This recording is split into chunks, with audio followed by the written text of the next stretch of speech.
Well, good morning. It is cold and a bit wet here in Nairobi. Lows of 14 degrees Celsius as we speak. It doesn't promise to be much warmer in the day, probably highs of 20 degrees Celsius later in the day. How hot or cold is the coffee where you are? Mine is a bit hot here in studio. Good morning. My name is Fred Ndemuli. This is Morning Cafe. It's definitely, and I'm used to Stanley Nyeringita trying to get my hands warm here. There's an African proverb all the way from Senegal that says, when the weather is cold, no woman is ugly. Think about that this morning. Wow. I'm yours truly, Stanley Nyeringita, and welcome. We'll be with you from 6 a.m. to 10 a.m. as you get into, take a look at your feedback and your comments and what you're saying this morning. Interesting proverb there. Okay, good morning and welcome to Morning Cafe. We do have a great show lined up for you. And on the other end, at 8 a.m., we'll be having that conversation concerning the change of the Marriage Act 2014 in the Amendment Bill 2023 to have couples divorced by mutual consent. Of course, that bill being fronted by Suna West Member of Parliament Francis Masara, and that forms the basis of our question today as we ask you, do you support the proposal to change the law to allow couples to divorce by mutual consent? Do you support the proposal to change the law to allow couples to divorce by mutual consent? At TV47 News on X, at TV47 Kenya on Facebook. The hashtag is Morning Cafe, and our SMS line 22047. Welcome to Morning Cafe.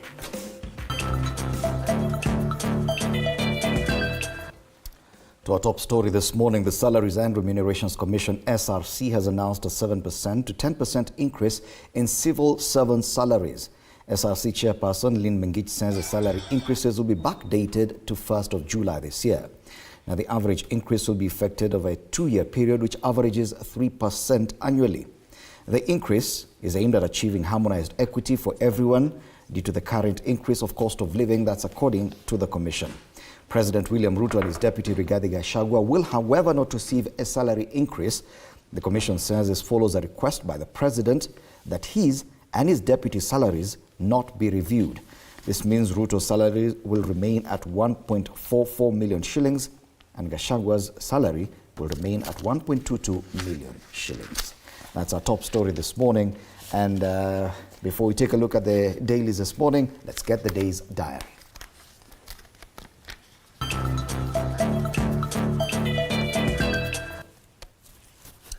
All right, in today's diary, we'll definitely start taking a look at what is happening in the National Assembly and also in the Senate, basically the whole Parliament, the order paper today. And first off, there's a whole inquiry into the maize flour subsidy program for the financial year 2022-2023 by the National Assembly. And also in the National Assembly, the National Assembly Departmental Committee on Energy will today hold a meeting with the Business Registration Service. BRS Director Kenneth Gadhuma. The main agenda will be to unmask the ownership of independent power producers. This has been an ongoing conversation. IPPs, Matters Energy, so basically taking a look at how that will unfold today. In Matters Business, Stanbic Holdings PLC will announce its 2023 half-year results today from around 7:15 a.m. to 10:30 a.m. In across the borders, in Matters the Continent, Africa Civil Registration and Vital Statistics Day is celebrated on the 10th of August every year with the aim of increasing public awareness on the importance of the timely registration of vital events, particularly births and deaths, through well-functioning civil registration and vital statistics systems. And still on a day that is celebrated today and marked today in Africa, on 10th August every year, AU member states celebrate the African Decentralization ADD. It is a well-established tradition that the ADD's theme is aligned with the Africa Union theme of the year. So the AU theme chosen for this year is accelerating the implementation of the African Continental Free Trade Area. Before we take a look at today in history, also what we expect today in the National Assembly, or rather the Senate, is that the Senate Committee on Health will hold a stakeholder meeting with MOH COG, County Assemblies Forum, Kenya Health Professionals Oversight Authority. The whole purpose is to receive oral submissions on Community Health Services Bill 2023. Now let's take a look at today in history. So back in 2019, a fuel tank explosion kills scores in Morogoro, Tanzania, as people siphoned petrol from crushed tanker. And way back in 2013, the 14th IAAF World Championship was opened in Moscow, Russia.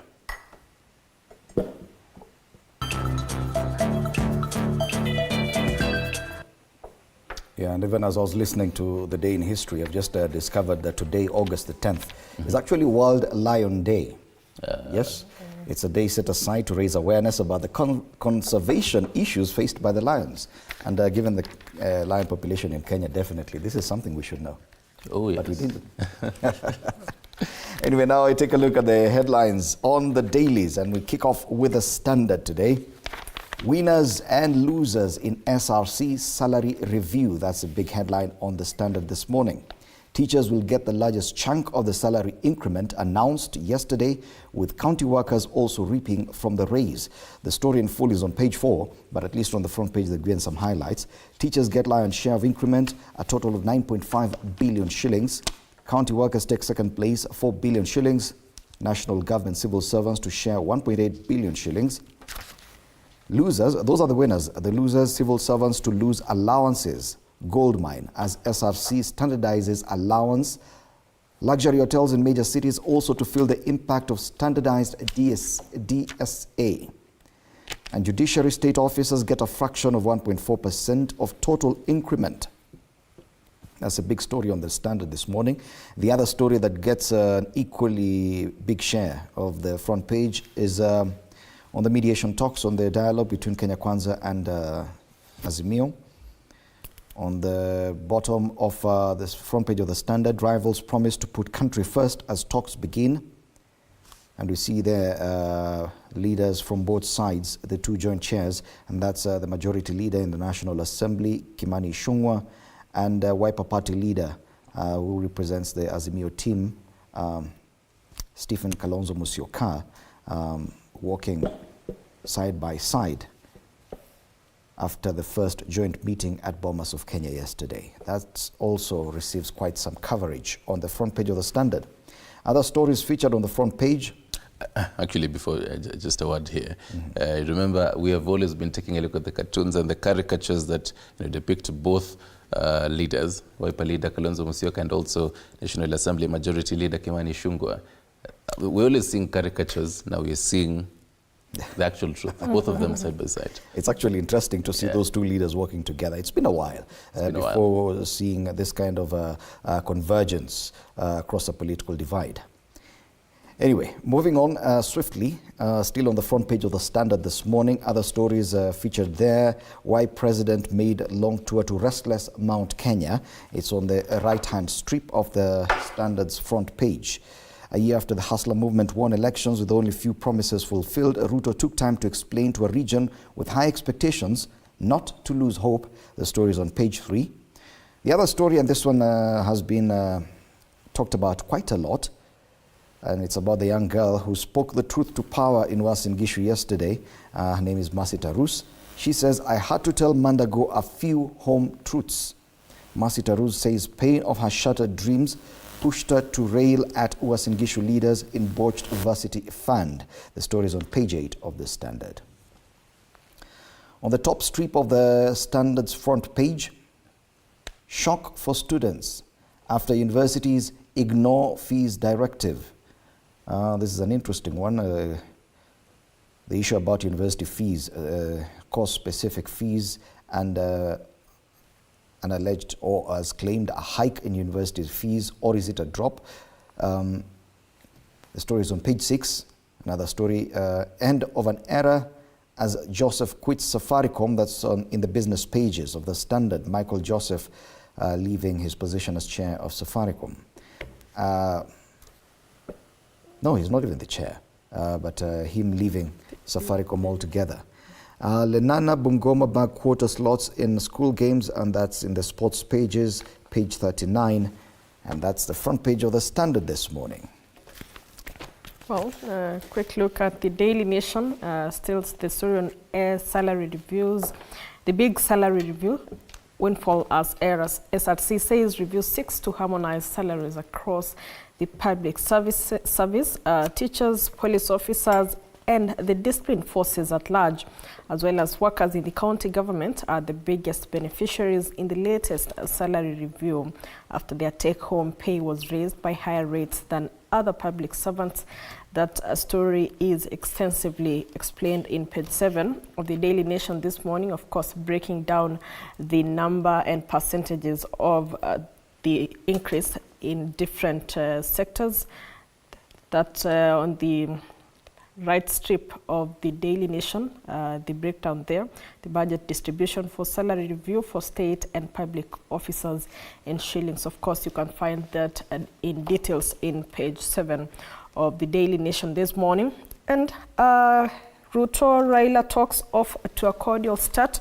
Crisis talks between President William Ruto and opposition leader Raila Odinga began on a cordial and conciliatory note yesterday, as their representatives agreed to form a technical team to iron out their differences on the agenda for the negotiations. Yesterday's talks were led by Wiper Party leader Kalonzo Musyoka for the Azimio la Umoja and Kenya Coalition, while Kimani Ichung'wah representing the Kenya Kwanza Alliance. And still on the Daily Nation, MPs scorecard, 15 MPs yet to utter a word in the House. Remember, it's 1 year since their election. They are active and vocal at religious gatherings, political rallies, and press conferences, but these lawmakers' silence in Parliament, where they represent their constituents, is deafening, of course, coming from that research from Mzalendo Watch yesterday. You can find that story on page 10 of the Daily Nation and see how better your member of parliament or senator has been representing you in the House. Well, including, the woman representative from your county. You had to. Yeah, that story is on page 10 of the Daily Nation. And from Ombudsman exposes rot at the immigration. The Ombudsman report paints a troubling picture of passport applicants being overcharged and documents vanishing under mysterious circumstances, raising serious questions about department operations. That story is extensively explained on page 8 of the Daily Nation this morning. And Kenyans bag 25 million shillings for their innovations. Kenyan innovators Peter Njeri and Esther Kimani were feted at a global award ceremony recognizing individuals whose work is inclined towards ending extreme poverty and its systemic causes. A beautiful story to look at there on page 2 of the Daily Nation. That is what we have on the top page of the Daily Nation today. Well, the People Daily also go with the same headlines as Daily Nation and the Standard, taking a look at public workers get higher pay. So salaries reviewed, teachers among biggest beneficiaries as the SRC announces new remuneration structure, president and deputy left out. Pressure to rise for private sector employers. Can dig into that on page 4 and 5 of the top strip. Matters politics talks team in fresh start to set agenda Monday, and questions over city MCA with 200 million Kenyan shillings. Right, that is on the People Daily this morning. I believe before you can, let me also take a look at. I had the Taifa Leo today. Before you also we get into the Swahili, I believe I can peruse the Star this morning. The Star also goes with the same headlines: civil servants, matters, politics, and also the report by Mzalendo. On the left strip, it asks, has your MP ever spoken in Parliament? Well, you can also, as much as we have our question of the day on matters of divorce, you can also tell us that. Has your MP ever spoken in Parliament? And have you ever asked him or her, why have you never spoken in Parliament? So record 15 MPs did not speak at all 1 year since they were elected to the 13th Parliament. Scorecard report compiled by Mzalendo Trust shows Mzalendo Trust is a parliamentary monitoring organization started in 2005 and whose mission is to promote open, inclusive and accountable parliaments in Kenya and Africa. The lobby assesses MPs' contributions, especially on the floor of Parliament. Okay, that's the Star this morning. Let's take a look at Taifa Leo. Taifa Leo today goes with the headline, Kuna Nuru Gizani. Dalili za awali za kumalizika kwa uhasama wenye maafa baina ya Kenya Kwanza na Azimio la Umoja zaonekana. Kuna nuru gizani, maridhiano, pande mbili zatangaza kuwa zitafanya kila juhudi kufaulisha maafikiano na umoja wa kitaifa. Habari hiyo iko katika ukurasa wa pili wa gazeti hili. KSCE, uchambuzi wenye uketo wa vitabu vya fasihi vinavyotahiniwa. That's the bottom strip of the front page of Taifa Leo. But on the top strip, this has to do with the parliamentary scorecard. Mabubu 15 bungeni. And I think that's my best headline today. Mabubu, quote unquote. Mabubu 15 bungeni. Chiriku Oscar Sudi ni miongoni mwa wabunge wasioshiriki mijadala. They may be actually very vocal outside Parliament, but when they get into the House, they just go mum. But you know, the people who chose them would say that you cannot front any bill in those rallies. So you have to speak yes, in the House. The main job you're given is legislation. Yeah, absolutely. And representation in the House. Yes, and oversight in the House. Yeah. There's a whole argument that maybe they are more vocal in committees, not in the House. But I say, even those ones who have been judged to have been vocal in the House, they're also vocal in the committees. Yeah. So either way, it is failure to some extent. Yes, there's no justification for that. 1 year later, Mabubi 15 bungeni. Another one here, and this one I know, Stanley. Fahali wawili zizi moja just talks about how Arsenal is getting better and better by the day. Arteta ana kibarua kigumu cha kuchagua goli namba 1 baada ya kusaini Raya. Hadithi hiyo iko katika ukurasa wa 20 katika gazeti la Taifa Leo hivi leo. I'm just waiting for Monday after. I believe your first fixture is on, is it on Friday? Yes. Either on Friday or Saturday. I think so. But the EPL is back tomorrow. Yeah. I think Man City and, is it Burnley? But I'm pretty sure your first fixture is either on Friday or Saturday. So I'm waiting for Monday to see how your faces will be, both of you. As a Manchester United fan, I'm used to being thrashed every day. We do apologize for that. Sorry. Right. Right. Now, across the borders? Yes, across the borders, we have Habari Leo. We have quite a number of Tanzanian papers. We have Habari Leo. We have another one here. We have Daily Monitor today. We have Daily Monitor. Let's start with you. No, actually, this is an old paper. Really? Is it? August 9th. This is August 9th. Yeah, this is yesterday. So we'll take a look at daily news from Tanzania. You have? Yeah, I do have Habari Leo from Tanzania. I'm trying to see if it's not for 9th. Okay, for 10th. JK ataka aombe radhi. This is a Jakaya Kikwete. His aunt referred to as JK, I'm assuming. Yes. That is the top page of Habari Leo this morning. Mawakili 10 wawatetea polisi kesi ya mauaji. Seems like we are having this issue of police brutality everywhere. And serikali yapongeza uwekezaji wa kilimo. Vilevile katika Habari Leo hapo, Tanzania yapata bilioni 70 kusambaza umeme. Na katika Habari Leo vilevile kuna serikali yaweka mikakati kukabili uhaba wa dola. That is what we have on the top page of Habari Leo this morning in Tanzania. I think the other one is Daily News. This one, we've not been looking at it. It has a very busy front page. Yeah. Very busy. And Tanzania taps irrigation potential. Samia's vision loaded. NIRC swiftly responds to her directives. And also on the front page of Daily News, Tanzania, Africa's rising agricultural powerhouse. Interesting. They're talking about how SGR Lot 5 drives growth in Lake Zone. And unfortunately, the copy I have is not as clear, so I cannot really go into the details of that story. And even before we look at the headlines, I know we've been looking at Uganda.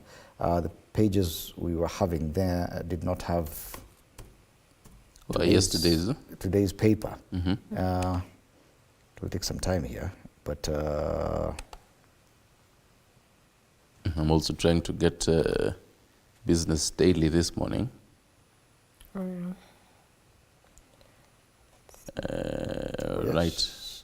You have the Business Daily? Can't yet find it. I can get. I do apologize for that, but the Business Daily, I found it. Shilling wipes out 13 billion payout to foreign investors. Shilling wipes out 13 billion payout to foreign investors. And that's the big headline on Business Daily today. Also on the front page of Business Daily, why I left Safaricom after 23 years. And this has an image of Michael Joseph, a board director at Safaricom. He has served as chairperson of the board. He has served as CEO of the company. And now he has left Safaricom after 23 years. And that's the front page of the Business Daily today. Let's take a look at what's headlining in Uganda. In Uganda, we have the Daily Monitor. And on the front page of the Daily Monitor, World Bank locks roads, schools money. Yes, it was part of our highlights. It has a lot to do with that anti-gay law. Yes? World Bank locks roads, schools money. So the front page of the Daily Monitor paints a picture of just how much money Uganda was expecting and now has lost because the World Bank has decided to hold any further loans to that country. And this is linked to the anti-gay law that was passed a few months back by Uganda's parliament. Mwananchi in Tanzania, back in Tanzania. I don't think we took a look at Mwananchi, did we? No. We had habari leo. So on Mwananchi, vijana wapasua vichwa viongozi. Not literally though. Well, I'm sure it must be some Swahili figurative language. Vijana wapasua vichwa viongozi.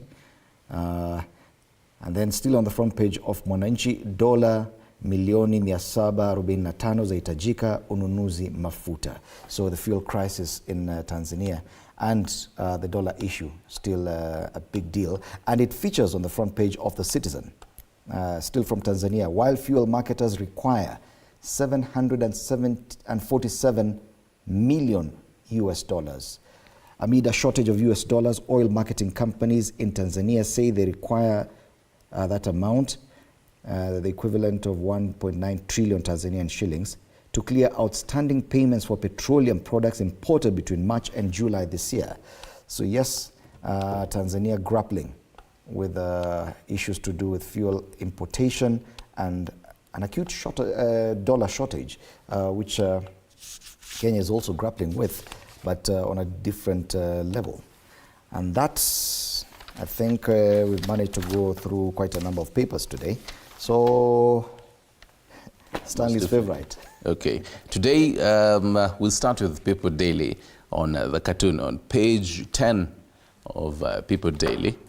And on the People Daily this morning shows you a common Mwananchi with a long neck there, holding the kiondo. And, she's saying, why don't you reduce the size of the scissor? They have it on your screen. There's a hand there, heavy taxes, the very huge scissor, pair of scissors, basically. That's on the People Daily. On the Daily Nation, page 17. Fred, you've got it? Yes, I do. You can definitely do the honors for us this morning, as usual.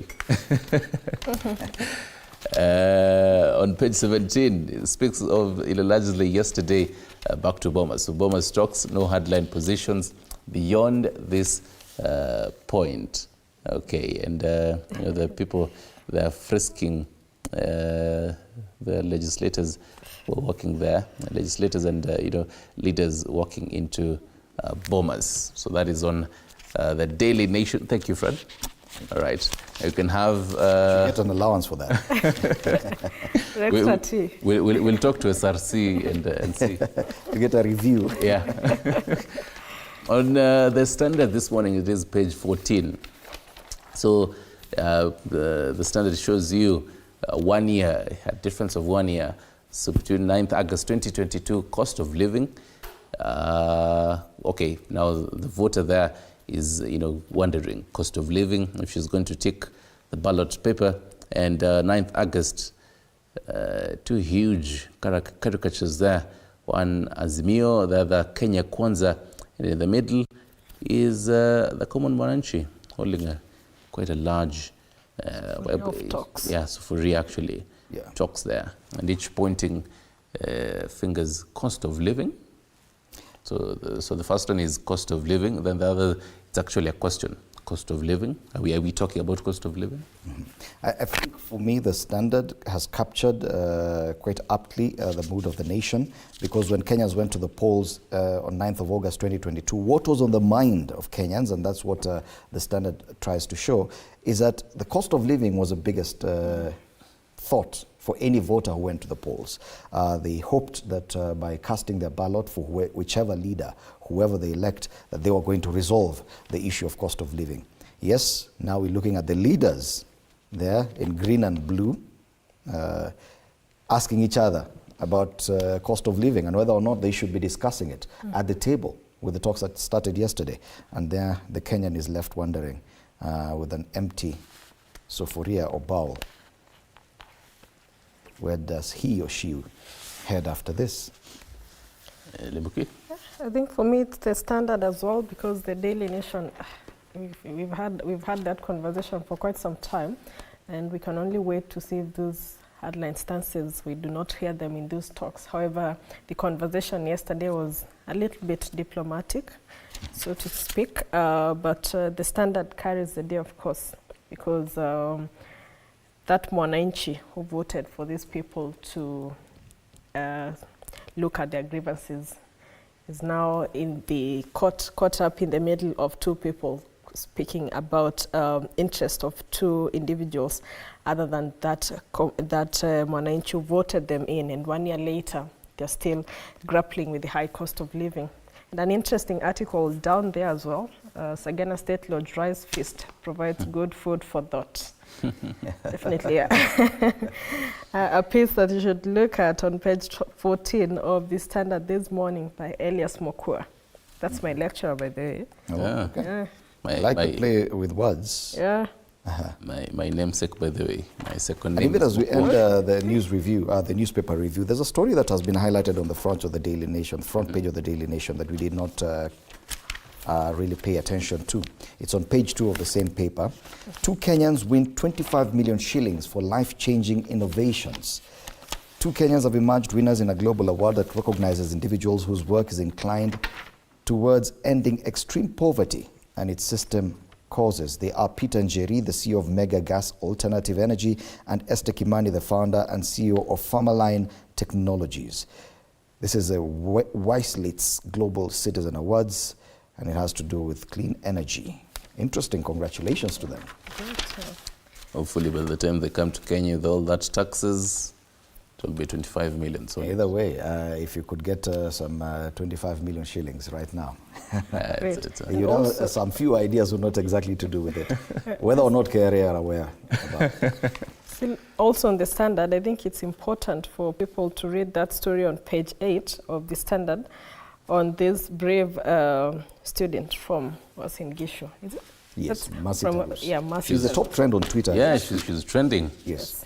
Top trend on Twitter, Mercy, and it comes from her speaking truth to power. She was talking to the current senator of Uasin Gishu, the current governor and his deputy. Yes. And it has to do with a scandal on the Finland scholarship. Finland scholarships. Yes. A quick reminder of our question this morning, and this conversation will come up later on the show. Do you support the proposal to change the law to allow couples to divorce by mutual consent? At TV47 News on X, that's where you can send your comment, and on Facebook, TV47 Kenya's page. After the break, we'll be having a panel to discuss the top headlines, so do stand by for that conversation. You're watching Morning Cafe.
to have you in studio as well.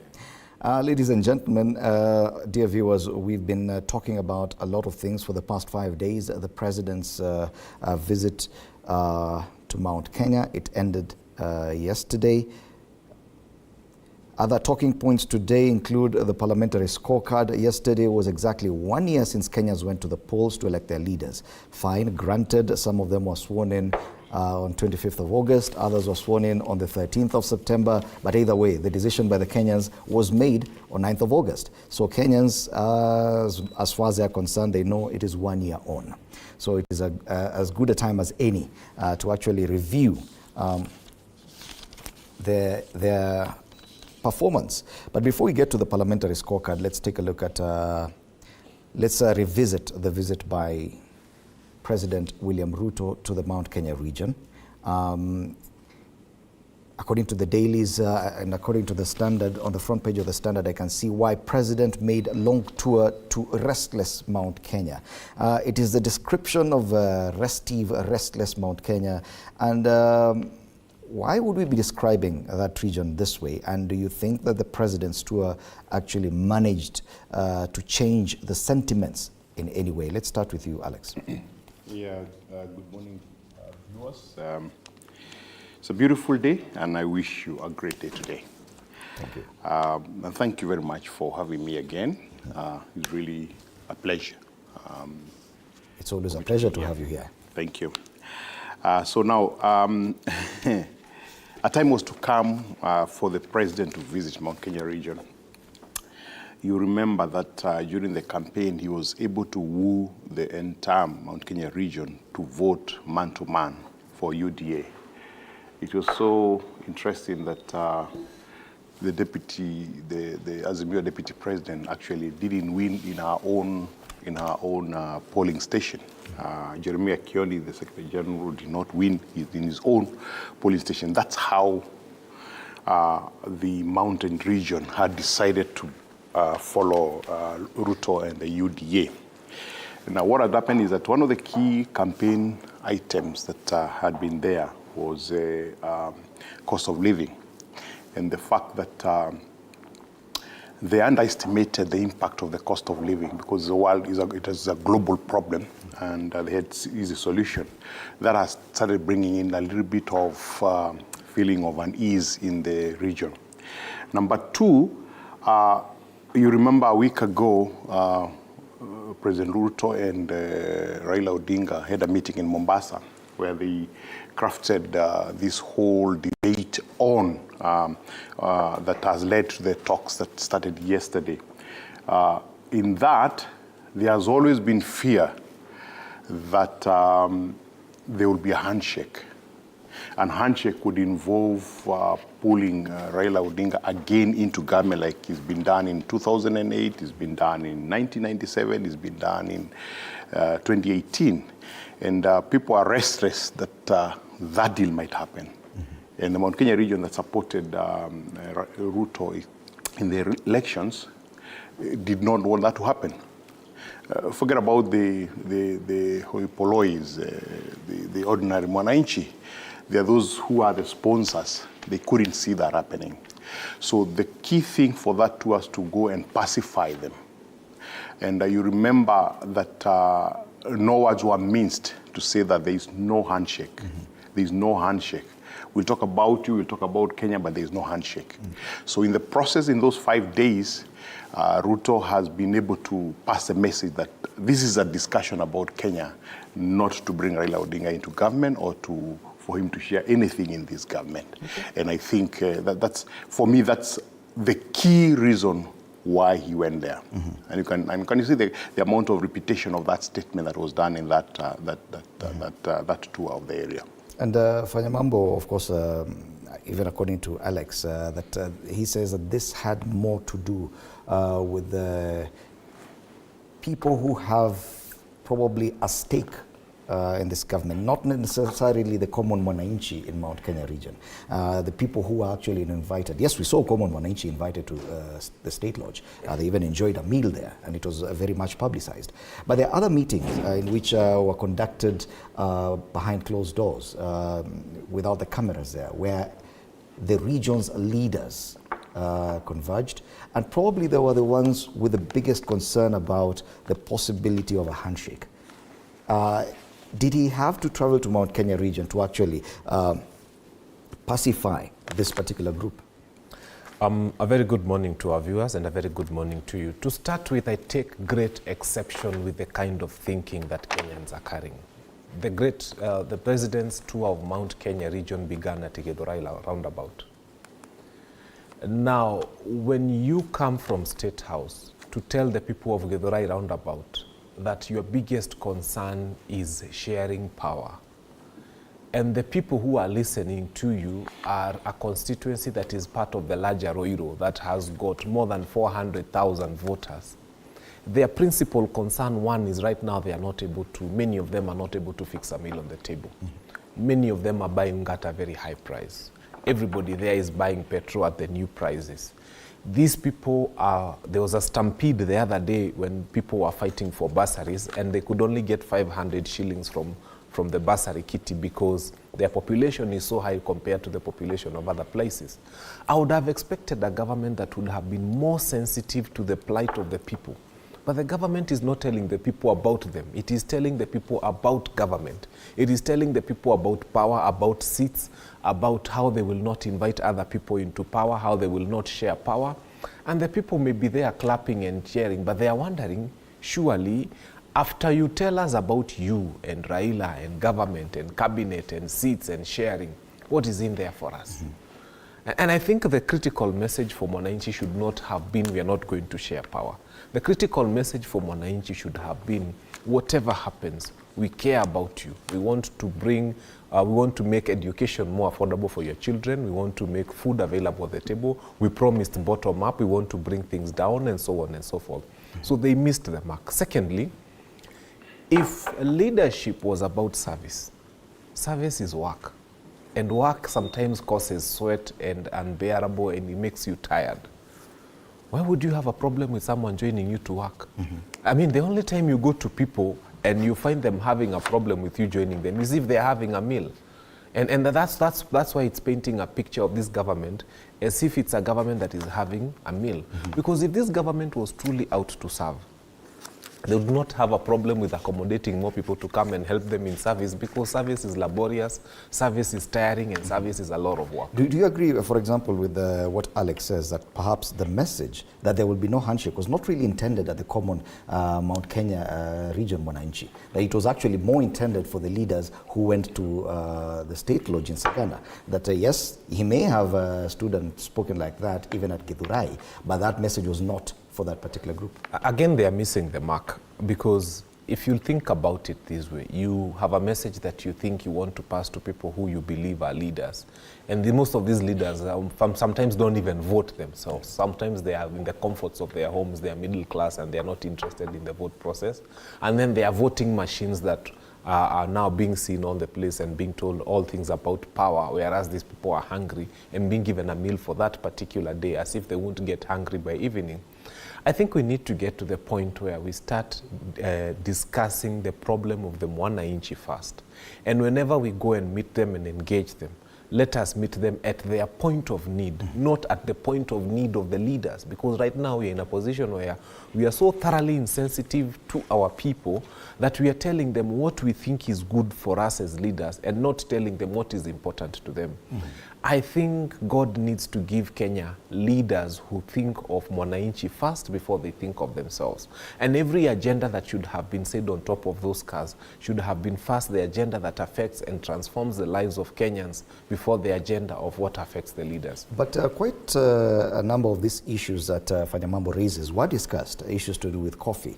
And the president made a promise that he will himself take charge of relooking at the sector. It's a task he had delegated to his deputy, but he said now he'll take charge and do it himself. Issues to do with the dairy farming and market, issues to do with the local projects that had been started even by the last administration but were yet to be completed, issues to do with the roads, they were calling them Mau roads. He promised to actually finish them, complete those projects. Don't you think that probably he managed also to address some of the concerns of the common Mwananchi?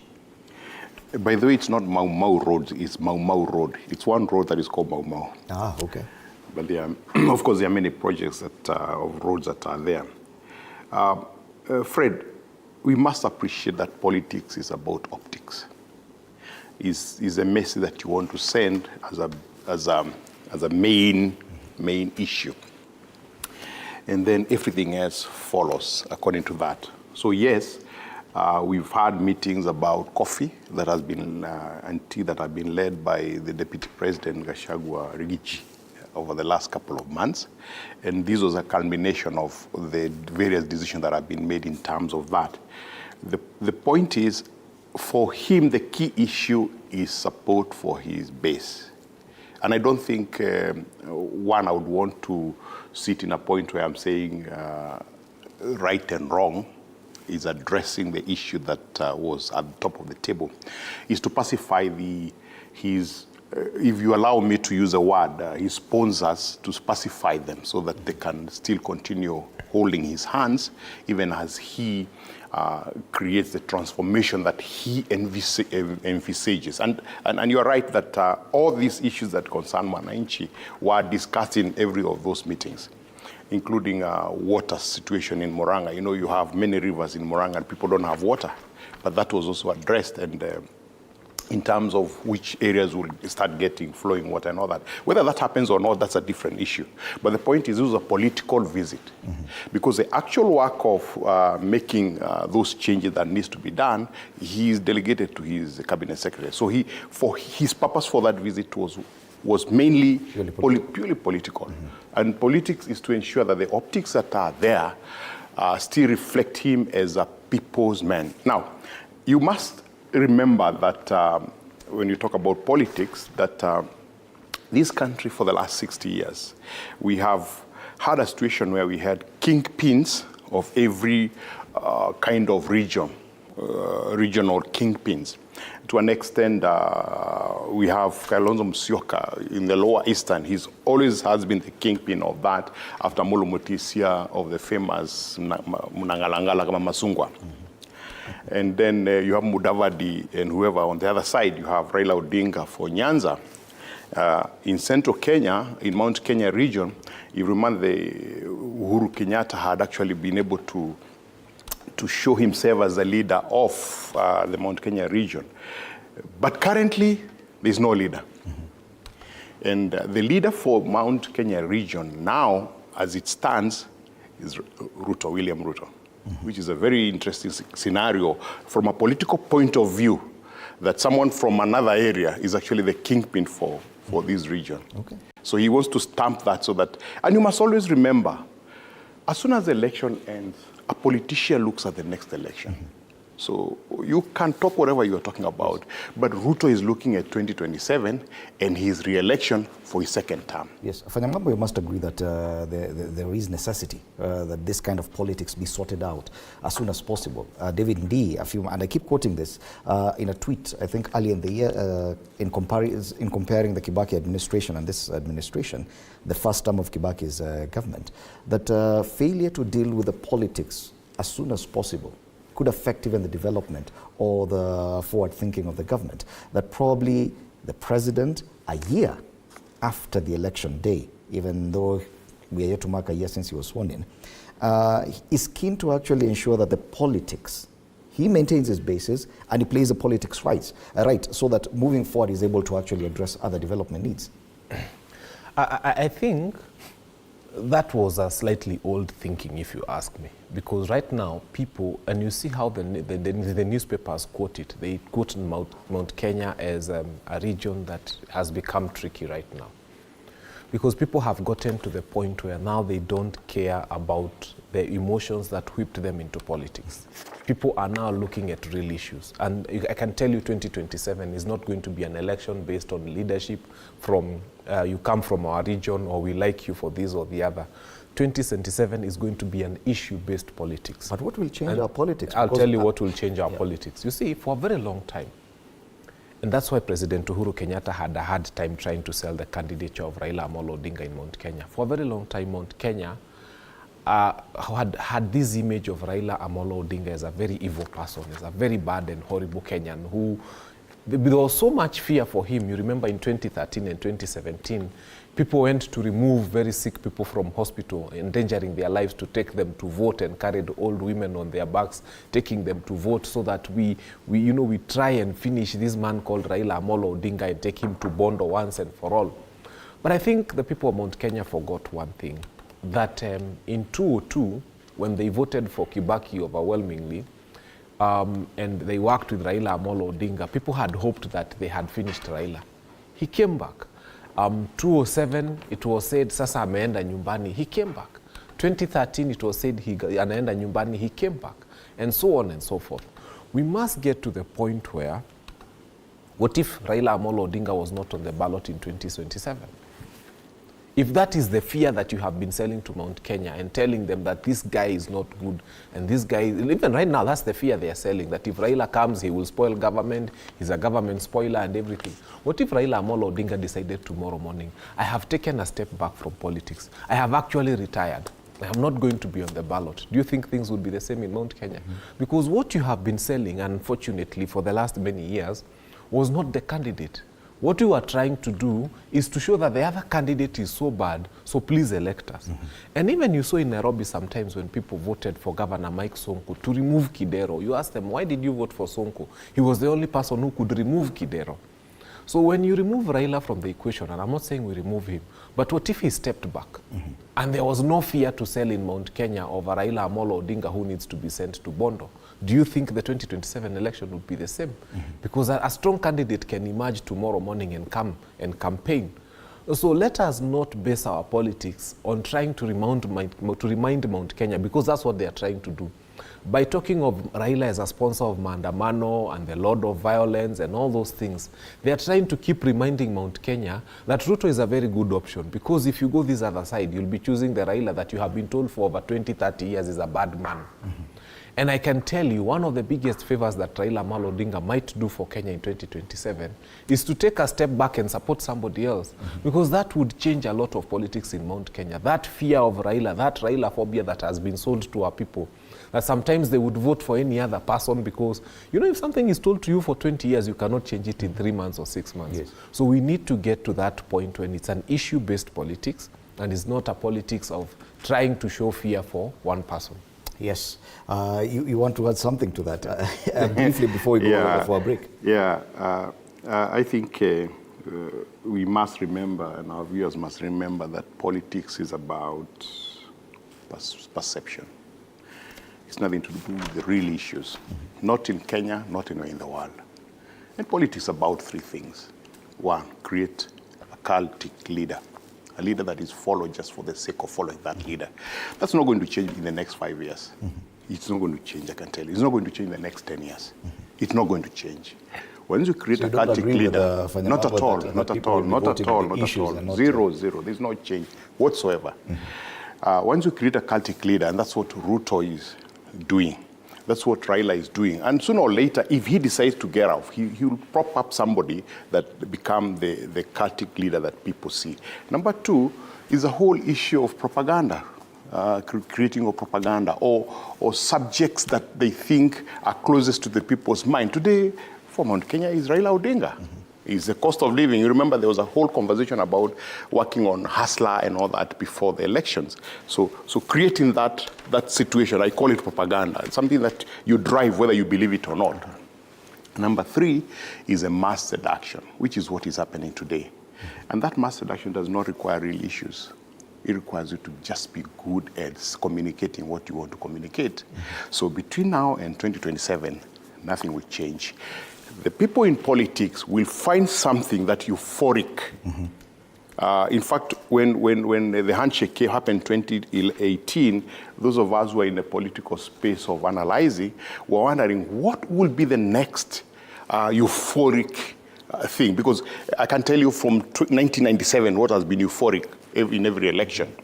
What was there to be? And these guys were very smart. They came up with this whole hustler narrative, dynasty versus hustler. Do they believe in it? No. Why? They are dynasty themselves. They are dynastic themselves. Okay. So they don't believe in it. But it worked for them in terms of saying, we against them. Okay. So between now and 2027, there will be another euphoric thinking. And I can tell you, we will be together in Dumuli, God willing. Okay.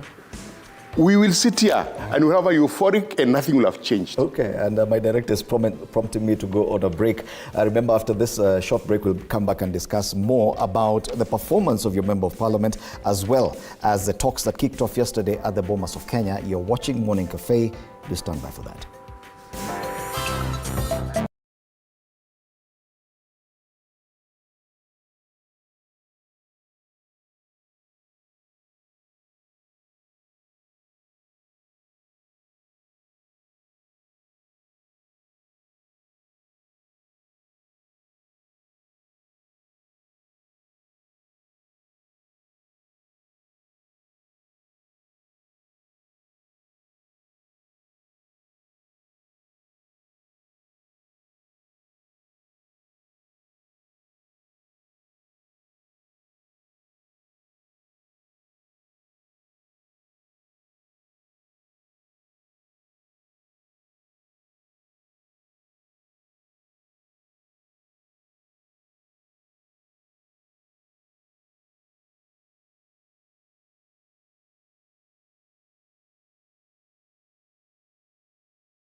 Allow me to introduce to the panel the Honorable Anne Muratha, Women Representative, Kiambu County. It's good to have you in studio. Karibu sana.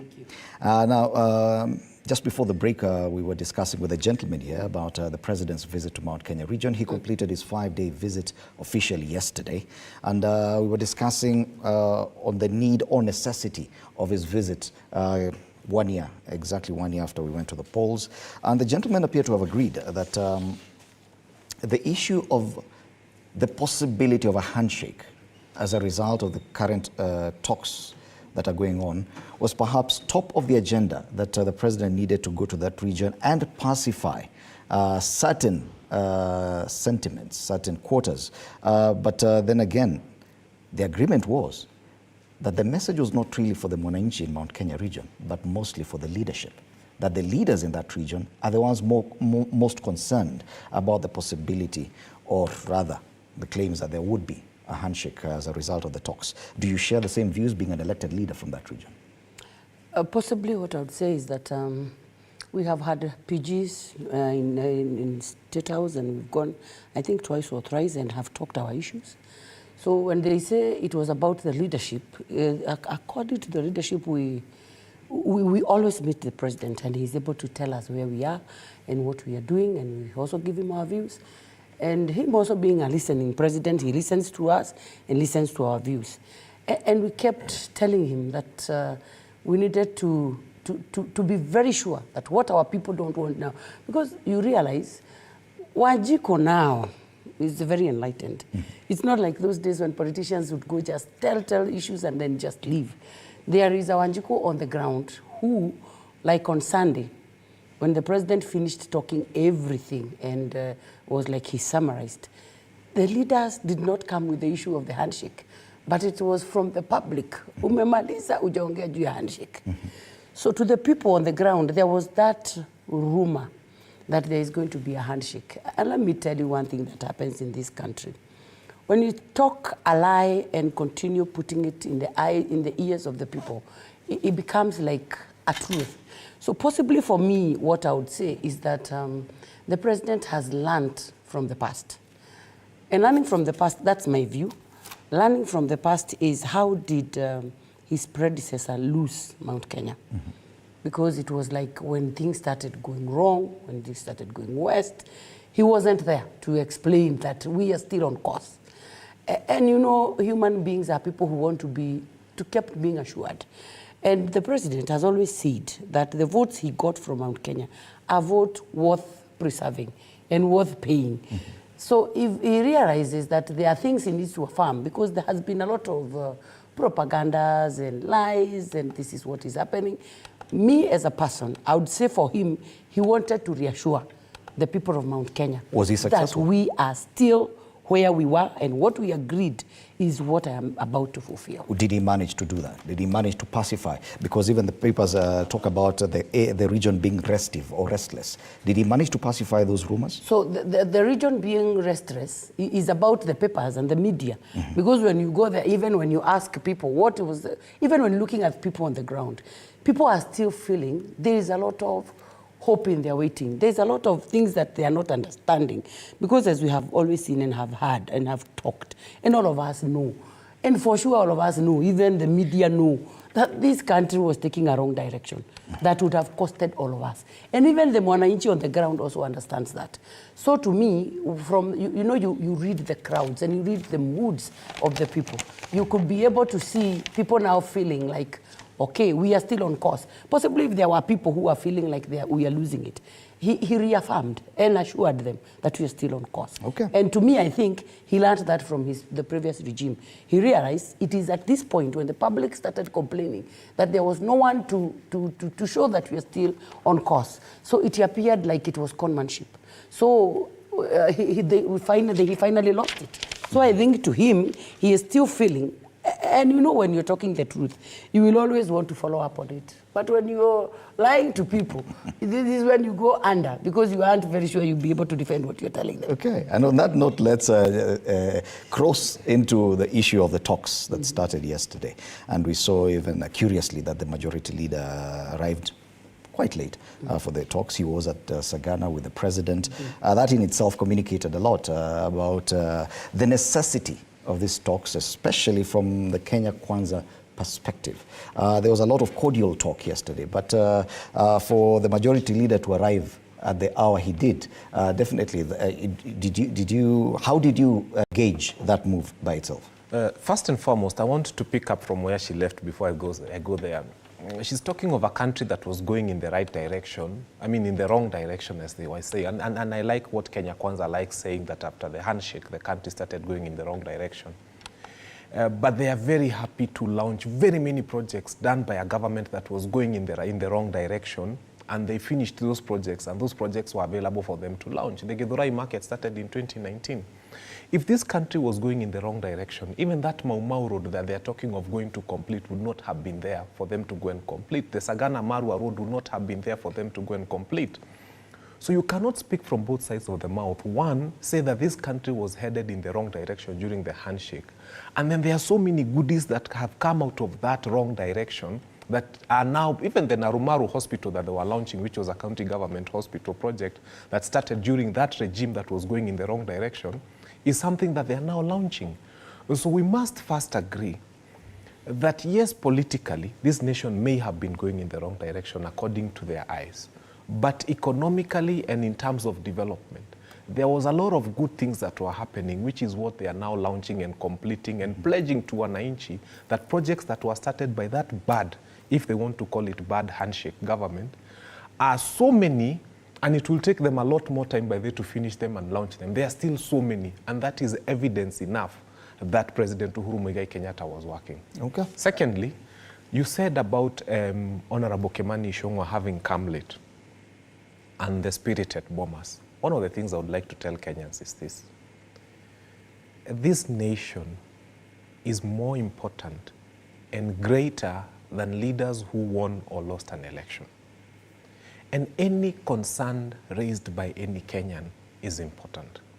And let us not trivialize the talks at Bomas, because when you look at social media and when you listen to Kenyans, people have reasons to be disillusioned. And even when a man separates with a wife, they find a reason to blame the government for that. The government is blamed for virtually everything that goes wrong. Hata cabbage ikipanda bei ama ioze, the government will be blamed for that. And so you're talking of people who are extremely and totally disillusioned and whose cost of living has never been as high as it is right now. So it is important to have these talks at Bomas, not because you think that your right as government or the opposition is wrong, but because it gives an opportunity for people to air themselves and vent, and for the government to be seen as a listening government. So it is important for them to do that, and without showing any contempt to any party that is bringing their views at Bomas. Secondly, I'd want to say this. One of the things you realize is that the language, and I'm happy that he used that language, Kimani Ichung'wah. For the first time, I saw a civility I have never seen in him. And I have fought him so many times. So today I want to congratulate him on camera. His words at Bomas were nationally unifying. I keep saying the bulk of Kenyans do not have passports. And even if they had passports, if we go carelessly and ban this nation, some of them cannot even afford fare to Uganda by bus. So we only have one country that we have to protect and preserve and do whatever it takes. And that's why sometimes even if someone is foolish, you listen to them, not because you like the content of what they're saying, but because that person has got the potential to make your life uncomfortable. Ukikutana na chokora haya amekushikia mawe hivi, and you've just bought a new Prado and he's telling you, I'm going to hit your windscreen. Sometimes you want to lower the window and give him a 50 shillings, not because he's right, but because the correct thing to do in those circumstances is that one. So let us look at this nation from the perspective that maybe 80% of us don't have passports. And even if we had them and we banned this country, there would be nowhere else to go because we can't even afford to leave this country. Okay. So we are all supposed to be here. Let us fix this nation for the sake of everybody. And Wakili Fanyamambo puts it very aptly about, in his own words, about the importance or necessity of these talks. Because in the last 1 week or so, sentiments have been that maybe we no longer need the talks. After all, there's no mandamano. And the president is going around the country pacifying political murmurs here and there. But at a national level, there's still necessity for these talks. Do you agree with that?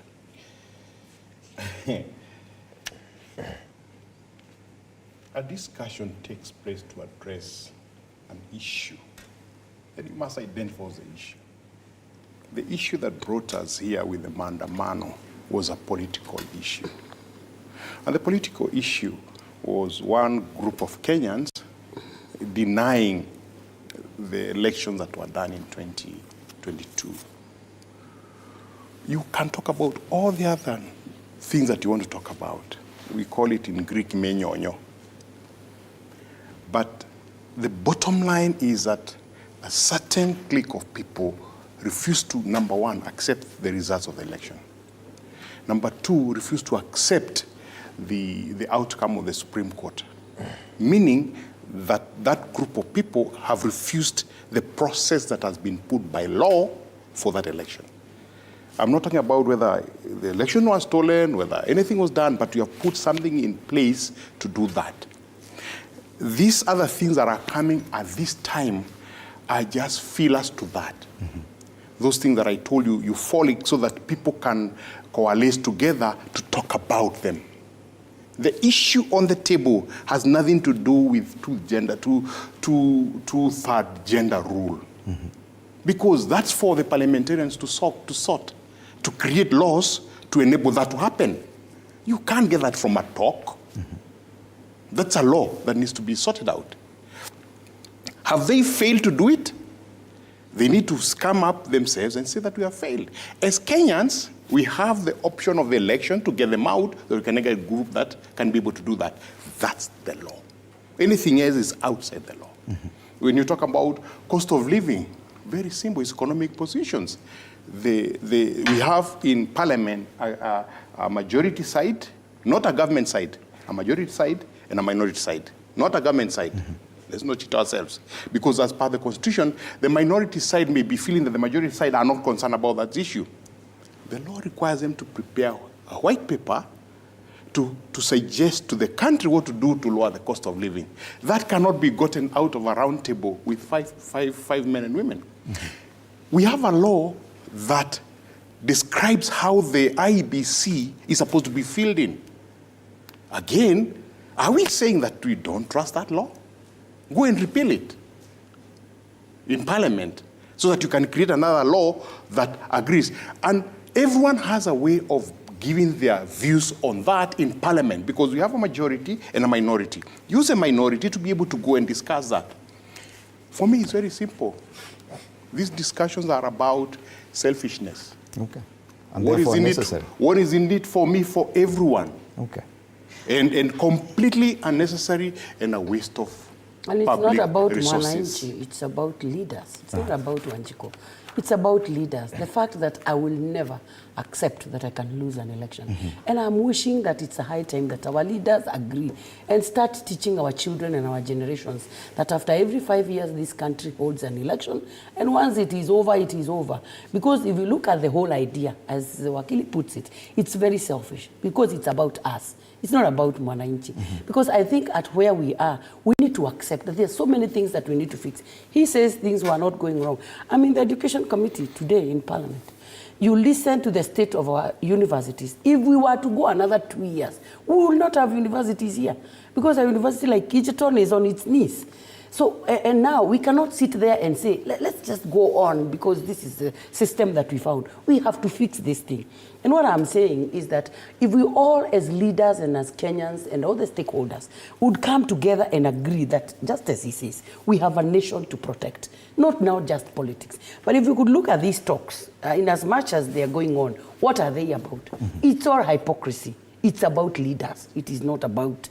It is not about hypocrisy on both sides of the... because I think when people demand that we need to have a talk, they demand from the government. The government has a responsibility to listen. It has to listen because it's the government that is in place. But when you look at it on a human point of view, now I'm saying this as a human being, from a human point of it, why are we wasting resources? We are talking about cost of living.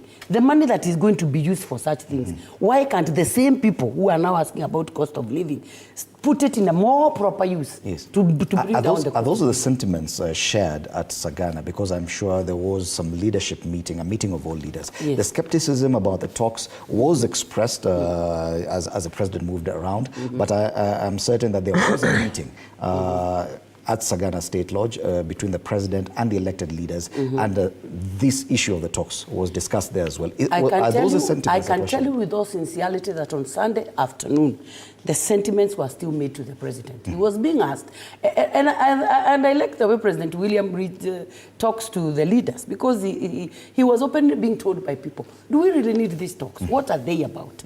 But then he says, I am the president of this country and have a reason to listen to everybody. Whatever they say, I have a reason to listen to them. But if it were for the leaders, they would tell him there's no need, because we realize there's so much that needs to be fixed in this country, so much. Okay. And not just about who or who, it's just about all of us. We know that all of us have gone wrong at some point that has brought our country to where we are, all of us. Okay. So we all have to agree that much as we say we love Kenya, we have to put a number of things right. Fanya Mambo, I know you have to respond to that. No, it's very easy. By God's grace, I happen to be one of those few lucky Kenyans who is a court-accredited mediator. I'm a lawyer who chose to do alternative dispute resolution. So I'm accredited as a mediator, and we've done a lot of mediations in this country. And one of the biggest things that people find is that sometimes you go to a negotiating table and you never get to the root of the problem. President William Ruto, duly the President of the Republic of Kenya, I mean, I watched when he was being given the sword. And as much as some of us like me did not vote for him, I watched when he was being given the sword. So he's the President of the Republic of Kenya. That you cannot take away from him. Now, President William Ruto and the Right Honorable Raila Amolo Odinga come a long way. From ODM in 2007 and probably before that. And there was a fallout between them, and we know. But we've never heard of a reconciliation between them. In fact, throughout politics, they've been really fighting each other. Even when the president was campaigning for the last 4.5 years, because he campaigned for 4.5 years continuously, until Uhuru called him Tanga Tanga. During that time when he was campaigning vigorously for 4.5 years, he kept on saying that the handshake brothers and so on and so forth. There is deep-seated mistrust, and there's deep-seated disagreement between President William Ruto and the Right Honorable Raila Amolo Odinga. As Bomas fixes their thing, I suggest that the two of them wapelekwa Masai Mara ama mahali pengine, wakae tu na swara, waongee wawili waelewane. Because I can tell you every time... set of talks? Yeah, this is a private... Let me tell you, every time two powerful people in a nation do not agree, nyasi itaumia. And you know, usually, if you look at the art of war, you'll never see Ruto and Raila boxing one another. But they will fight in other ways that will affect Mwananchi. In as much as we are fixing those things that you're putting on paper about this nation, I can tell you as a mediator, you must go to the root cause. There is a difference between the two of them that they must sit and sort out. Because for as long as they keep feeling indifferent about each other, this nation will not move on well. Na itakuwa inafika mahali kinalipuka. If husband and wife don't fix the differences between them in the house, usually the children suffer because that lack of communication, mtoto wajui anapelekwa shule na nani leo, and so on and so forth. This thing must be fixed, that the talks at Bomas, let them continue. Let us discuss those matters that affect the nation. But let President William Ruto, with a lot of respect, and the Honorable Raila Amolo Odinga not assume that their differences are affecting this nation. Waende wakae chini, and those personal differences of themselves, wasalimiane kama marafiki, now not with regards to the nation, because that will heal this nation. And let me tell you, there are things that happen that people don't know. Do you know what would happen in Kisumu if President William Ruto was to shake hands with Raila Amolo Odinga? Then people in Mount Kenya might feel like it's a bad thing, like they are losing. But you bring a whole close to a difference of 200,000 in terms of votes closer to you. Raila Amolo Odinga carries close to half of this nation with him. So are you telling us we'll never do, there's no need for doing elections? No, what we are saying, even in as much as you do elections, and we are not saying, and he has made it clear he doesn't want to come to government. By the way, after 2018, if you remember very well, because some of you people in Kenya Kwanza, they have a habit of forgetting very quickly. When President Uhuru Muigai Kenyatta and William Ruto shook hands in 2018, remember they had constituted their cabinet 50-50. I do not remember one minister from Ruto's side being fired to create room for ministers for Raila Amolo Odinga. And I do not remember Raila Amolo Odinga being given one seat in government. What actually happened, he got a seat somewhere in African Union, which kept him very far from our politics for some time.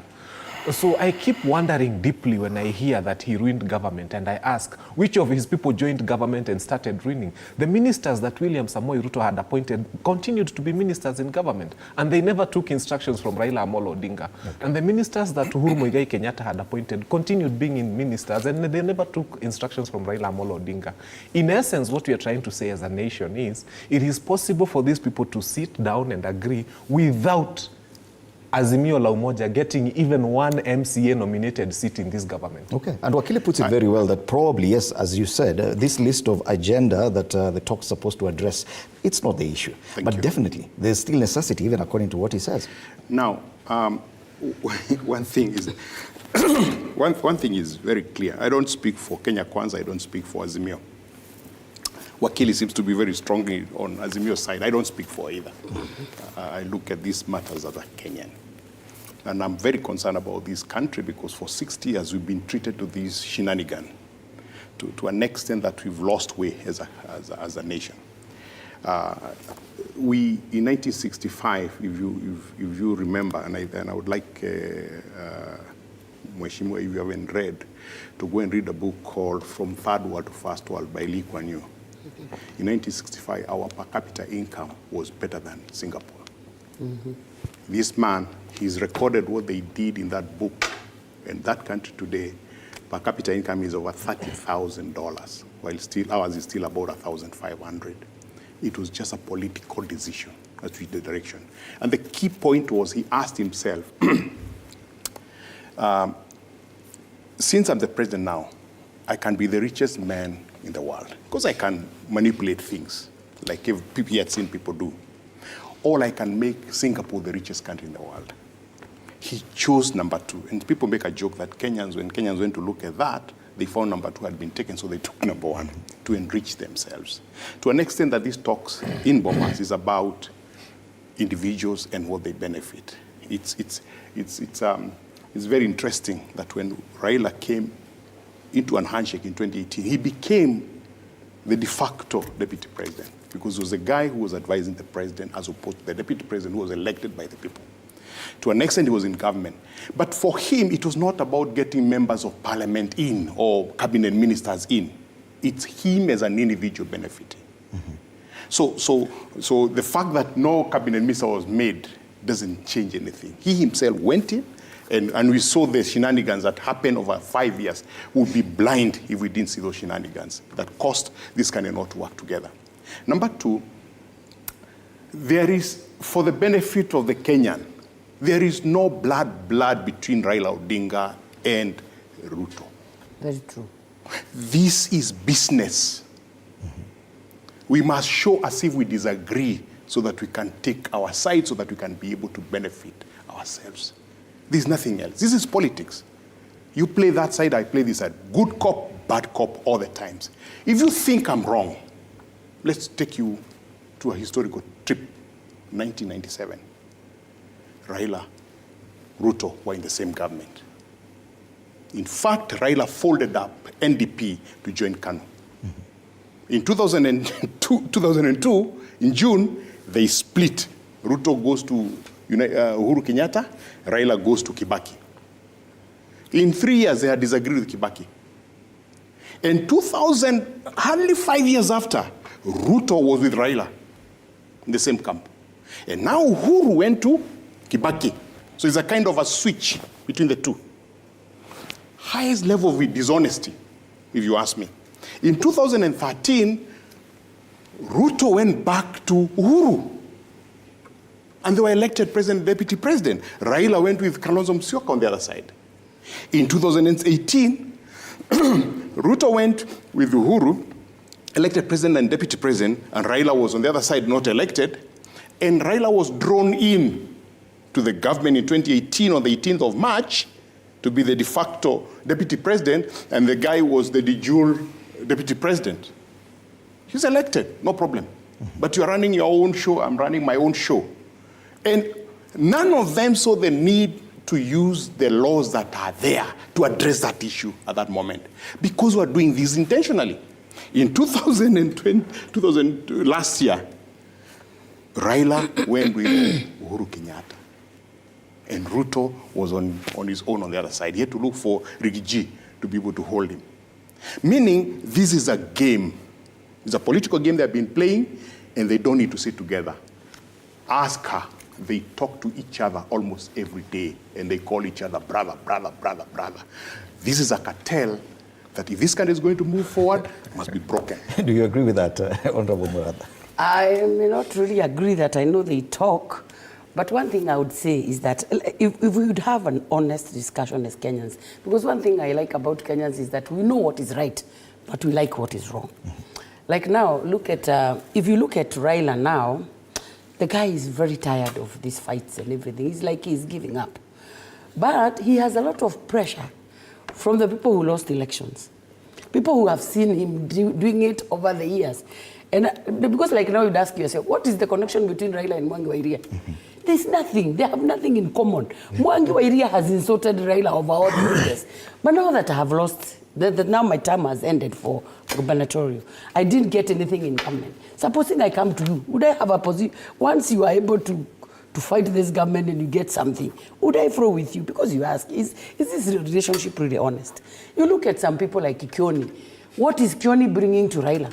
He has no Mount Kenya behind him. He has not even his own region, but he wants to survive behind Raila. So can we all have an honest discussion? And as Wakili said from the beginning, this is what maybe I think we need to go with, that this is the only country that all of us need to protect, besides our own interests.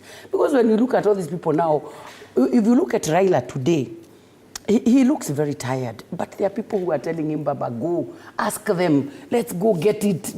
When we teach it to party? Because how can we stay out for 5 years? We're going to be relevant.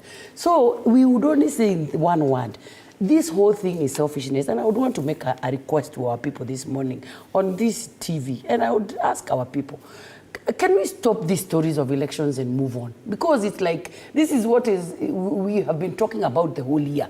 Like, you are elected, you are not elected, I was elected, you are never elected. And I think he is saying that Raila needs to be sorted now. But my take is, for the generations that are behind us, we need to sort things once and for all. And sorting is telling them there can only be one president at a time. Okay. There can only be one woman rep in Kiambu at a time. We can never be two. There can only be one president in Kenya at a time. And this needs to be addressed to Raila and his group, okay, so that they understand. Much as ilikuwa how many votes alishindwa nazo. There's an MCA in Wangigi who lost by just one vote. Just one. And by that fact, there is an MCA in that ward. Meaning, if you lose even one vote, because all they keep telling us is that Raila got many votes. It is true, we agree with that. But we also know there are people who lost by just a vote. But the fact that I won by one vote, I become the automatic leader. So what we are saying is that this whole story is not about even now what we are talking every day. It is about Baba has to become president one day. And somebody needs to hammer the truth. Hata binguni imekata. Okay, Wakili, we're still pursuing the need or the necessity of having these talks. And some have suggested that probably it would be the gateway to a possible review of the Constitution.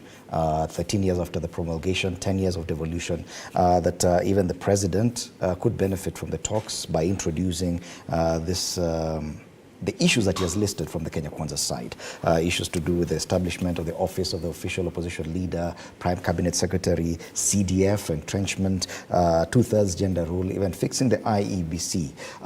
Because Alex Mwadhi mentioned that there's a euphoria that will be created that probably will drive the conversation going forward, probably up to 2027. Do you think that probably a change in our laws 13 years on could be the best result from this? Two things. Number one, our friend started by mentioning from third world to first world, but he forgot that there was one key word that ran in that book through and through, and it was actually the backbone of that book, meritocracy. And meritocracy simply means that you will choose the best from amongst your people to become the leaders of your people. I keep saying, if you look at the Maasai, they never take the most foolish cow and put a bell on it. They look for the cow that knows where the pastures are, where the water is, and the terrain that is used to go for grazing. That's the one they put a bell on. And every evening when the cows come home, they come full and they come not thirsty, because the cow, the bull that they put the bell on, knows the way to where the pastures are, and it knows the way to where the rivers are.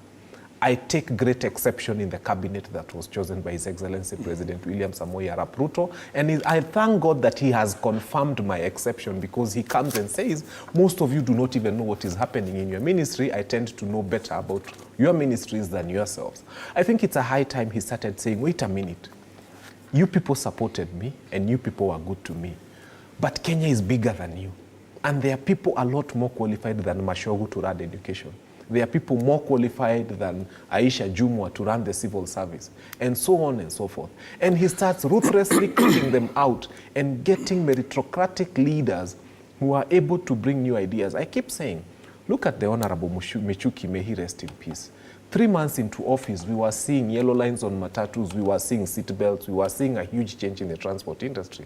Look at Matiang'i, as some people may not like him, but 3 months into office, we were seeing buses becoming yellow, we were seeing exams being put in containers, we were seeing a child who has never been known from a village that we have never had becoming #1 in this country. Yet we were used to, the top student is from Alliance, Mangu, Starehe, but he fixed exams in such a way that every child from every part of this country, as long as they do good, even if they're in Turkana, they'll become #1 in this nation.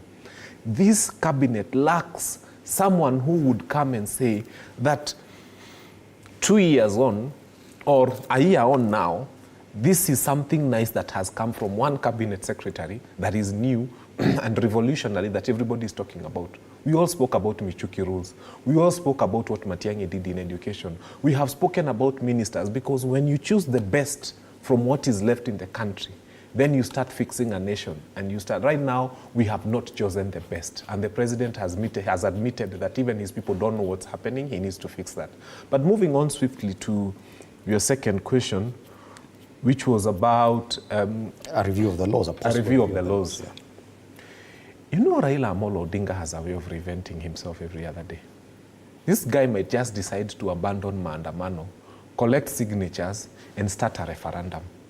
And there would be nothing as shameful as doing a referendum right now, and then a sitting government like 2005 loses a referendum against a Raila-led opposition to, you know, because there will be a yes and no if a referendum comes. And whatever side Raila takes, if it's a yes or the no side, if that referendum does happen a year or two from now and government loses, it's usually like a vote of no confidence in that government. It is usually a bad thing, because now you go into the next election knowing that you've lost a referendum midstream, and that's what happened in 2005. So Ruto does need Raila right now, and that's why we are having these conversations. Because to change this constitution, you don't want Raila on the other side, because he can decide to take a side, and then now we shall have a mini election, literally. Because if you prepare for a referendum, looking at the constitution, within 18 months to 2 years from now, it's possible to have a referendum. Mm-hmm. So you can imagine having a referendum in 2025, and Raila is on the other side. And it's very easy to oppose government. He'll be moving and saying dollar iko 150, mafuta iko 200. He will hit government in such a bad way that it will not be referendum. And you saw in 2007, the referendum, people were not being told about the referendum. They were being told that time, because it was, I think, a few tribes against one tribe or so, they were being told that these people came, they took your land. After this referendum, there will be a new constitution. We shall kick them out of our lands and so on. It was so emotive that President Kibaki lost by over 1 million votes. Mm-hmm. So President Ruto does need Raila Amolo Odinga on his side right now. Okay. Because even to create the office that they are saying of the official leader of opposition, and some of the like the CDF, some of the things that would require either a referendum or more than 2/3 of parliament, he does need Raila Amolo Odinga on his side. Okay. So the talks in Bomas will succeed, not because what is being asked for by one side is very good, but because they both have an interest in what would happen. And I can tell you, nobody wants to have a referendum in 2 years with Raila on the other side. Okay. Alex Mwadhi, you do agree. I know you've answered this question before, that the caucusing around a possible review of the Constitution could actually be the main reason behind these talks. Yeah. But looking at the items that are coming, except one that is talking about inclusivity, the rest can be addressed by Parliament. But even that will need a supermajority in Parliament. Of course, what we want is to create in the 50s when we had this the war, Mau Mau war, and I think even Roya would have heard about it. The 1954-55, those hunger, there was famine. And because of the famine, the Kikuyu mothers invented some very nice way where to pacify children so they can go to sleep. So you used to put on the pot, the pot that used to boil githeri, you know that. So they would put banana stems, and they would be boiling. And they would tell the children that the food is cooking. But banana stems never get ready. And because the seeds will stay there and sleep. So bottom line is the same thing. This is a whole issue of boiling those banana stems for us so that you can think that food is getting ready. And in the process, ensure that those people that needs to be taken care of are taken care of immediately. And maybe out of it create a situation where we'll have the so-called constitutional change clauses, pick one or two clauses. Because I'm sure after the conversation starts, the list of demands will grow. There's no question about that. And now people will put in things that require a constitutional change. So there's a possibility that there will be a proposal for the constitutional change. But remember, we would have walked away from the reason why those mandamanos were happening. If you remember in January, why were they happening? Cost of living? No. Illegitimate government. Elections. 3 mandamanos took place because of legitimate government. And around May, if you've been following, that's when the issue of cost of living was slotted in. So the mandamano from May now to recent days were about full cost of living, because that became a propaganda that people can buy easily. And that's what has been taken to one of the items that have been taken to the table. But the idea is the inclusivity and getting into government. I just hope that they will not take that route they took at last time with this thing that they used to call BBI, where we have to do another referendum after this election, just before another election. But we should not fear that Raila will be able to collect signatures to start a referendum. But probably even the president needs that referendum. He has perhaps the highest number of proposals that would need a change in the constitution in his memorandum to Parliament.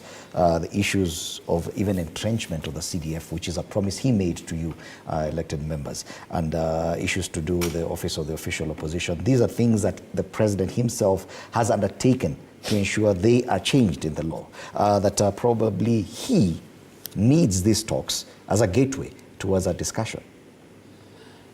Personally, when I look at President William Ruto as a person, and you listen to him talk, and you try to analyze his talk, he is on one mission. A lot has been said wrong about him. And he's really working very hard to prove Kenyans wrong. And I think that's what I'm liking about him. He's trying, there's so much that has been said that is very negative about him. And he might never work. He's even called loot, or he's coming to loot the country. He knows all these things. And one thing he is really trying very hard is to deliver on what he promised Kenyans. Like now, when we sat for that meeting, I'm seeing a lot of funny stories of the newspapers and all of our media of what the meeting was about in our leadership, in his leadership. But one thing I want to tell you that the president kept on insisting is that we have to deliver on what we promised the people. And even our people, when we start feeling, like on issue of housing, there were leaders who are feeling, President, honestly, housing now, wananchi wamekataa. And the president is like, we went to the campaign and told people this is what we're going to do. Kwani mulifikiria ni story nilikuwa nawaambia? Hii lazima tufanye, lazima tuweke wananchi watulize. Did you at any point discuss an issue, anything to do with a possible change of laws? Can you imagine? And I say this, now ile tunasemaga, before the God of heaven, we never talked about such things. To him, it was issues of derivative, like now on the stored projects. Because when we being told that nothing changed when Baba came, but what changed is that if you are not royal to what had happened, even the leadership in parliament changed. And Wakili knows that it all changed, and people who are royal to Raila were the people who were given the seats. People who even never were not in Jubilee. But what I'm saying is this, even the projects that was told, he kept on insisting, can we finish on these projects before we start on anything else? Because it's like he's feeling these are the things Wananchi will ask in 27. Okay. But when you listen to what is being written here over the things that were being talked in those meetings, there are things that are neither here nor there. But one thing I want to say is this. People are still as Wakili has put it, what is the agenda of Azimio? What exactly do these people want? If we were to sit like Kenyans in an auditorium and do an ordinary discussions, what do these people want? What is their agenda? Their agenda is Baba had to be president, and they were overconfident that he was to be. It was theirs to take. But the fact that it never happened, they are not able, a year later, they're not able to take it. It's just like a man, akiachwa na msichana. You don't want to believe that you have seen him get married to somebody else. And some go to an extent of committing suicide, because I wouldn't believe that the girl I wanted is now married to somebody else. And it is the time people swallowed the bitter pill and let the country move on. Because now, from where we stand, if people would be very honest, they are talking about all those things and signatures and everything, and they're talking about the cost of living. Why can't we now start looking at how do we bring down this cost of living? What are we supposed to do?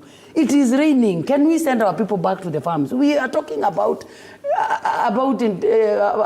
doing industrial parks and all these things. Can these people come on board because they are leaders and say, we agree on this? They are requesting on forming an official opposition leaders office, which is in agreement with everybody, even with the leaders. That is not a proposal by Azimio. It is a proposal by the president. Yes, it's a proposal by the president, because he is saying, in whatever I do, I also want a strong opposition on the other side, but with facts, not an opposition that will just come and talk, to come and check, to come and do a check on government, which is okay. But you see, Kenya, it's like we have an idea. If I'm in opposition, all I can see in government is the wrongs. Like now when we went to Sagana, look at all the many things that were spoken. But what is trending? Finally, even that's what Wakili told me when I came in. Finally, you have promised, you have fulfilled the promise of Mchele na nyama. Because the wrong things are what we like broadcasting. In this, look at the many things that we have spoken. Like me, what is making me, I have been known all along, even when I was working for media, as a campaigner for the boy child. And sincerely, I always feel for especially boy child, what they go through. Me, I'm able to resonate with them. Okay. So to me, when he talks about the housing, me, I'm not even interested who is going to live in those houses. The fact that these boys will be going there every morning for 2-3 years and start working there, for me, wakona pesa. They are able to be respected. To me, that is my plus. Okay. Other people have other agendas, but for me, seeing boys going there, I am praying that it just starts and I see them working. I'm sure you want to. Number one, I think I want us to demystify this big word called inclusivity. Some people have thought that inclusivity means bringing Raila Amolo Odinga to the table and his people and making Kalonzo Minister for Foreign Affairs and so on and so forth. But what I want to say is that the word inclusivity has come because of the words that were said by our respectable Deputy President, who these people need to keep encouraging to start learning how to tell us the things that he wants to tell us without necessarily disparaging the nation. Because he came and talked to shareholders and said, nyinyi mko na shares ngapi? Hapa tunaangalia wale watu wako na shares ndio wataingia kwa hii serikali, na mimi nitakuwa kwa line, nimesimama State House naangalia nani hayuko kwa Kenya Kwanza tunamtoa. Think of an architect, for example, somewhere in Makueni who did not vote for this government. Does it mean that that architect cannot be employed by the survey of Kenya because he did not vote for this government? And because he's a deputy president who has spoken to this on national TV and said he's going to be in line and checking those people who don't look like they voted for Kenya Kwanza and denying them opportunities. There's a driver out there somewhere in Kakamega or Bondo or even here in Murang'a who did not vote for Kenya Kwanza. Either he's part of the 8 million that never went to vote because they never liked the two candidates anyway, or he's part of those who actually did vote for Raila Amolo Odinga. But he's a driver, so it means he cannot be employed by the Ministry of Labor, or he cannot just to drive a ministry car, or, you know. So we need to think of inclusivity from that point of view, that we have someone who is a communications expert, who probably did not vote or voted for Azimio, and that person is qualified to run, to be employed by the county government of some place as a part of communication. So we are saying that these Kenyans pay taxes, and these Kenyans had a right, and that's why the ballot is secret, had a right to vote whichever way. Hata kuna watu walipigia Wajakoya kura. And those people have an opportunity. They need inclusivity. They need to feel that if you truly are telling us you're the president of the Republic of Kenya, I am a Kenyan. I may have voted for Wajakoya, or I may have even voted there was a Mwaure or somebody, but inclusivity means that it doesn't matter how you voted. If you're a qualified professional, and by professional I mean you can even be a professional janitor, you're just a cleaner, but you need an opportunity to be employed to clean the government offices, whether you voted for this government or not. So let us look at inclusivity from that angle. Secondly, BBI, yes, it was fought a lot by Kenya Kwanza during campaigns, but from every angle and from every side I look, they are finding a way to pick aspects of it and implement. So BBI is coming back in a special way. It may not come as BBI, but BBI is coming back, and elements of it will be there. Whether you're talking of official leader of opposition or whether you're talking of winner takes it all, BBI is coming back. Whether you're talking of CDF, because, I mean, you cannot continue having Roiro getting the same allocation as a constituency that has got 20,000, 30,000 people. So that is coming. A distribution of resources will happen, and you will see it is coming back. Finally, bringing down the cost of living will happen. But I want to engage... As a direct result of the talks? No, as God having helped us to see what we need to do. And this is what I mean. You know, there's something about capacity. We keep saying that agriculture is the backbone of Kenya's economy. It still is. There's nothing else that have overtaken agriculture. Hata tourism has overtaken. But then we took one honorable, Mithika Linturi, and made him the Minister for Agriculture. The key that runs this nation, the backbone of this nation has been given to Honorable Mithika Linturi. With all due respect, with all due respect, I'm thinking he may be willing, but is he possessed of the capacity to even come up with an idea that could change agriculture in a way that will change this nation? Okay. Right now, we keep saying food security. Are you aware that we lose a lot more food first at harvesting? So kumenyesha there's food and people are saying there's maize in the farm, but we lose close to 20-30% of that during harvesting. We lose another percentage of it during transportation. We lose another percentage of it during storage. We lose another percentage of it in the market. If you go to Marikiti here, unakuta cabbage kimeanguka hapo. That cabbage did not come as garbage. It came in as food. All I'm trying to say is between production, how much food is produced and is ready that never ends up on the table. If we get there, if we get to the point of trying to address this gap of food that was ready that would have helped human beings, but between production, which is harvesting, and it finding itself to the table, we are losing 20-30% of that food. So as we speak of food security, let us not just think about fertilizer and production and so on. Okay. And that's why I'm saying Mithika Linturi is brilliant, but it hasn't occurred to his mind that these are things that he needs to. So we need to find people to whose minds these things naturally occur. Okay. That is something that needs to be addressed. Ladies and gentlemen, we've come to the end of our discussion, but I'll allow you each an opportunity to say your final words. And I'll remind you of this quote that Engineer Alex Mwathi shared with me once. Politics is the art of looking for trouble, finding it whether it exists or not, diagnosing it incorrectly, and applying the wrong remedy. It says a lot about the... I like that. I like that. That summarizes 100% the round table that is going on. We have actually diagnosed a problem that does not exist. And we are looking for a solution for it, where the solution cannot be found. Because our problem is very simple about that roundtable, is about somebody who lost elections. The Electoral Commission that was established by the Constitution of Kenya declared who won.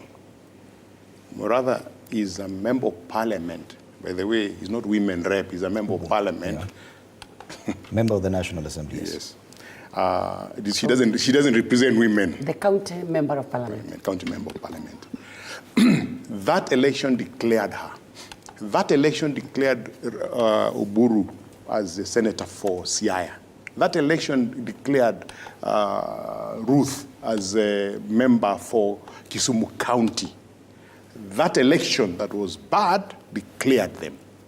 By the people that sat in parliament, they declared one girl to go and serve in East African Legislative Assembly. So you can't see one side wrong and one side right. It means that there's something wrong. Okay. And as Kenyans, may God help us that we at some point stop these shenanigans and be able to cut off the cartel of politics. Because for me, they talk about cartels. I see a bigger cartel in the people who are in top leadership in politics that keep taking us round in circles, that we can unshackle ourselves, that we can be able to get out of slavery, that we stop being the house Negroes who enjoy the trappings of the leadership and be the field Negroes that when they are told there is freedom, they run to the freedom. Thank you so much, Alex Mwathi, the Honorable Anne Muratha, the opportunity now. I would lastly want to say that as Wakili put it from the beginning, I think that's what I liked most, that we just have this country to protect and nothing else. Those other interests that all of us have, we need to put them to rest. And the other thing I would want to tell our people is that it is a year after elections. Can we just keep off this debate of who won and who didn't win? Because whoever won, won. Whoever lost, lost. And let us make it clear that William Samoei Ruto is the president of Kenya. And there is no question about it. So when Azimio sleeps and wakes up in the morning, let them allow us to do our part. They did their part. We are now there. Let them allow us to do what we have to do to fix this country. Then in 27, let them bring a paper. And then we mark, they come with a mark list. They should not keep marking every day that tulikura mchere, tulikura nyama. Let them give us 27. Na tutakuwa na hizi mikutano more often. Tukienda, we talk, we finish, tunakula mchere na nyama. But they should wait for 27.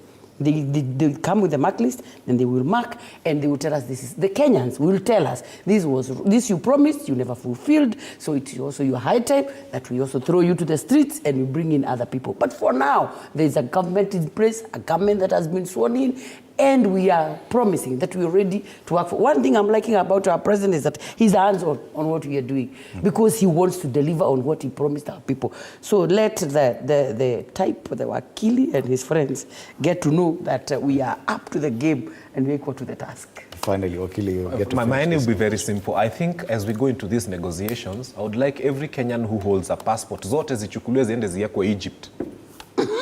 Zote. And then there should be a travel ban on any Kenyan living this country during this, so that we have conversations on this issue as people who know we have nowhere else to go. The problem is sometimes when you have someone who is immune to what would happen if they made wrong decisions, being at the table. And I feel in terms of inclusivity, one thing that failed, kwa hizi talks tungejaribu tuweke mamboga moja, mtu wa boda moja, and so from all sides. Because we also need, as we are having these talks, it's good to, so these people are thoroughly cushioned from the effects of fuel hikes and so on. They drive V8s and they have mileage allowance and so on and so forth. So sometimes they don't understand when we tell them that kavits kamezima kwa barabara na unakimbia na kibuyu kuchukua mafuta from the petrol station. So we need to have people who are completely and totally feeling the pinch of what the economy feels like, also being part and parcel. Because you cannot discuss the cost of living with someone who has got all the cushions that these people have, including a very good medical cover and scheme, so they don't go to queue at Kenyatta National Hospital, and they are discussing about us. I think let us also have the very common of mwananchi. They just cleared 2 slots. Azimio ambao aliambiwa lete wananchi wa kabisa watafutwe wili, moja Kibira na mwingine wapi, na nyinyi mtafute mwingine Murang'a na wapi. Let us bring them. No, hata kama aliwatuma nyinyi amulipi mafuta amjui. Let us have the very ordinary mwananchi wananchi also being in, just 2 slots. There's not too much to ask for. Mtafute wawili pande hii, one day, so that they are 4. Me, I'm fighting for mwananchi. Juu nyinyi mmesahau kusema hivyo, wawekwe hapo, then let's see the outcome. It might be different. Wakili Fanyamambo Kinothia, thank you so much for being part of this panel. Engineer Alex Mothi, governance expert, it's also good to have you on board. And Honorable Anne Muratha, as you corrected me, county member of the National Assembly, Kiambu County. It was a pleasure having you on board, our panelists this morning. And I'll ask you to give me a moment as I read the editorial this morning. But once again, on behalf of TV47, is to thank you for this and your much thought out deliberations today. Now, a year has passed since the people of Kenya entrusted members of parliament with their votes and their voices. However, as a recent report reveals, a disheartening number of these representatives have chosen a path of non-performance, leaving their constituents in a state of disillusionment. The fundamental principle of democracy rests on the shoulders of accountability, representation, and active engagement. Regrettably, this principle seems to be ignored by a significant portion of the Kenyan parliament. The findings of this report are nothing short of alarming, revealing that certain members, even a year into their tenure, have yet to make a single meaningful contribution within the hallowed halls of the Legislative House. Perhaps even more concerning is the revelation that some of the most lackluster performers are young members who were once hailed as the agents of change and innovation. These individuals, often elected with fervent support from a hopeful youth demographic, were expected to breathe fresh air into the political landscape and infuse it with new ideas, energy, and dedication. Instead, they have become symbolic of the very stagnation they promised to overcome. How can those who have yet to contribute constructively to the national discourse claim to represent the aspirations and concerns of their constituents? Are they simply treating their positions as a ticket to privilege rather than a solemn duty to the electorate? Such a display of non-performance is not only a disservice to the electorate, but also a disheartening blow to the democratic ideals Kenya holds dear. As citizens, we have a responsibility to demand better. It is our hope that this report serves as a rallying cry for change, a call to action for both the disillusioned voters and the errant representatives. It is high time for those